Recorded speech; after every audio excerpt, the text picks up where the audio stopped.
this particular kind of anukaran is so vilakshana, it is so rare, it is so wondrous that I feel rasa, and rasa lies in that vilakshanata or in that wondrous imitation. So it is the form, that creation of that beautiful anukarana, that form which has rasa in it. So rasa here lies in the art form, if you want to put it in contemporary language. Shankuk belongs to the tradition which grants that rasa is basically transmutation of sthai bhava. Yes, he is accepting that. But unlike Lollert, who thought that sthai transmuted to rasa in the actor, Shankuk postulated that an imitation of sthai bhavas was what actually occurred in the actor, and then the act of mimesis, anukaran, or creation of the sthai bhava was basically responsible for aesthetic pleasure. So it is in anukaran that rasa resides. Right? The analysis of Shankuk came to be known as Anumitivad. The technical term for inference in Nyaya or logic is Anumiti. And therefore his position is known as Anumitivad. Because Mammat changed Shankuk's import by quoting him as having said that the sthai bhavas of the character of the poet were inferred from the anumeya, that is the actions of the nata. Just forget about this, all this. This is technical language of Nyaya. For your purpose, what is important is that sthai bhava is inferred and created in the form, and it is the form of imitation of natya which is vilakshan, which is wonderful, and rasa resides in that. Now, I will pause for some questions. If you have questions, I am sure you will have some questions or clarifications or repetitions, and then we'll go on to Bhattanayak and Abhinav Gop.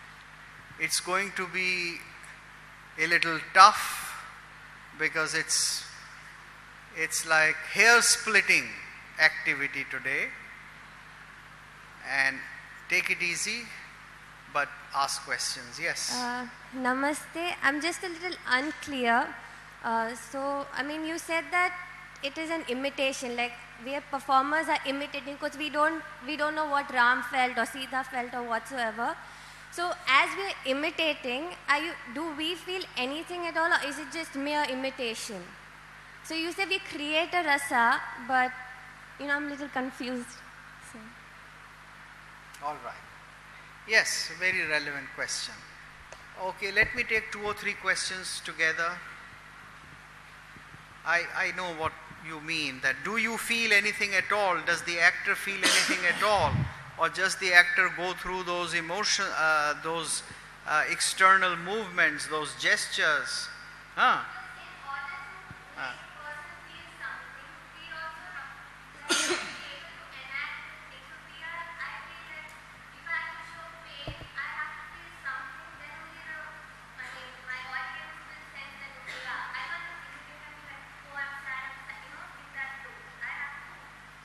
Feel. You have to have the sthai rasa, or the rasa, the sthai bhava, or the vyavichari bhava, or bhavas of various kinds. This is what she says, that unless the performer, the dancer, the actor feels and thinks, there will be no possibility of even doing any kind of an anukara. Now, what you are saying is not contradicted by Shankuk. Shankuk is not saying that the dancer does not feel or should not feel. He of course grants that you will have the emotion, because unless you feel the emotion, as you say yourself, you will not be able to do the imitation. That is true. But what he is saying, he is raising a philosophic point that what you are feeling is your feeling or your recreation. It is not the feeling of the original character. And you are also inferring that this was the feeling, and then I am inferring by seeing you. This is Shankuk's point. So it is a finer analysis of what the earlier commentator Lollat felt. The earlier commentator presumed that yes, I feel. So if I read in Valmiki Ramayana that when Sita was abducted and when Ram came back, he cried deeply and both the brothers looked for Sita and they asked trees and birds and stones if they had seen Sita. So I do all this. I feel like Ram, I feel like Lakshman, I enact that. He says, fine, you're doing it, but then this is a recreation of the feeling of somebody's original. You have experienced the Sthai Bhava, and I am now a spectator inferring that you have that Bhava, and I will be then feeling within me. See? This is how they make a finer and a finer analysis of something very simple or straightforward which is put in the Rasa Sutra. Yes. So two things, those who have receptivity can alone taste, and then vasana. The two things for me little... With which we started this morning. Yeah, today. Yeah. So tasting means it's as equal as we said, like tasting the food in the same way, in the sublime also, the rasanubhav while watching the play is also in the same platform. If that is so, do we put a class that Yogya Purusha, those who have receptivity, means do we want a Yogyata to taste this particular rasa? Number one. And then particular vasana, rasa or any rasa? any rasa. Ah. Okay, vasana means deep-rooted desire, as Freud says it is there, then everybody has to test it. I mean, everybody should be capable of testing Capable it. of tasting. Capable of testing it. Is it so? Well, Number one, and then I will conclude. Ah. So if we don't accept, the other philosophical schools doesn't accept vasana, means Charvaka, Jaina and Buddha, they don't accept means, do they reject this totally? The Natya Shastra, the experience and everything. Because as you said, the emotional memory, through the emotional memory or the previous birth memory only, if at all I don't experience, I have not experienced the bibhatsa in my life, yes, I can experience the rasa, means I have to go back to the vasana.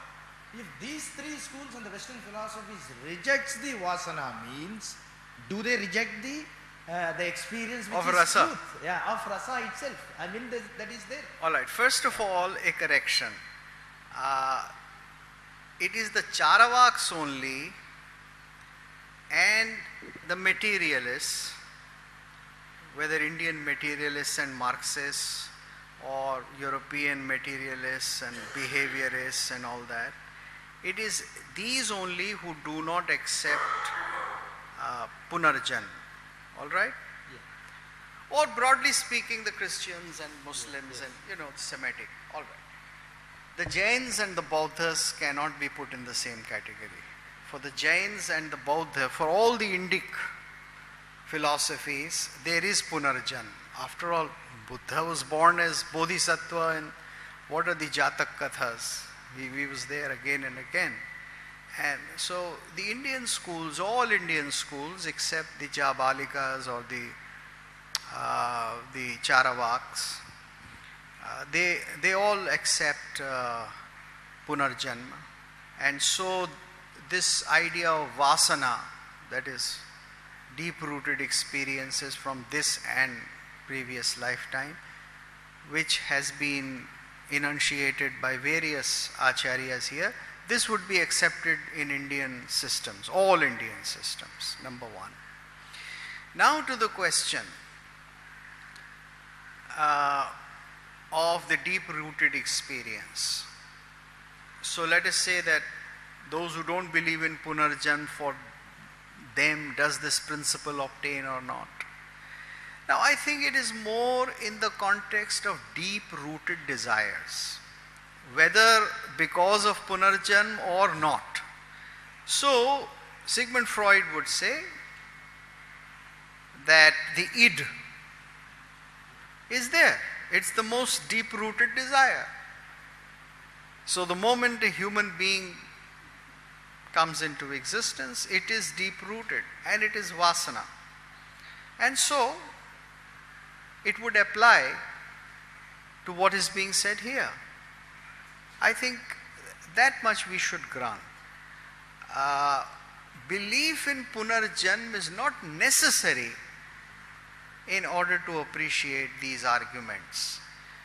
They are not a precondition in this system at all. Natya is only talking of vasana as, yes, vasana is there, and in Bharat Muni also the very concept of sthayi rasa is based on the idea of vasana. That these are the strongest of the passions, the 8. Whereas others are not passions or deep-rooted but transitory, they come, they go, they have very different causes. Whereas these don't need a cause. They are part of human nature. So Shringar or erotic love is part of human nature. To be sad and to feel suffering when something is lost is part of human nature. To destroy when a wish of yours is not granted, to feel anger and to destroy is also part of human nature. For the human being to be horribly afraid at a disgusting scene is also part of human nature. So in this system, Punarjanm is not a precondition. The concept of Punarjanm or inheriting desires or mental frames is not. Right?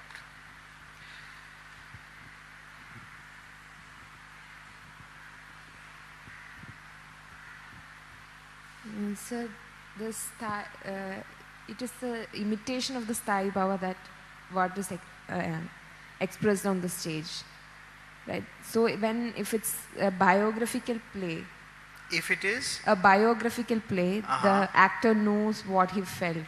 So is it a imitation or the sthayi bhava itself? No, but what is the question that you want to ask?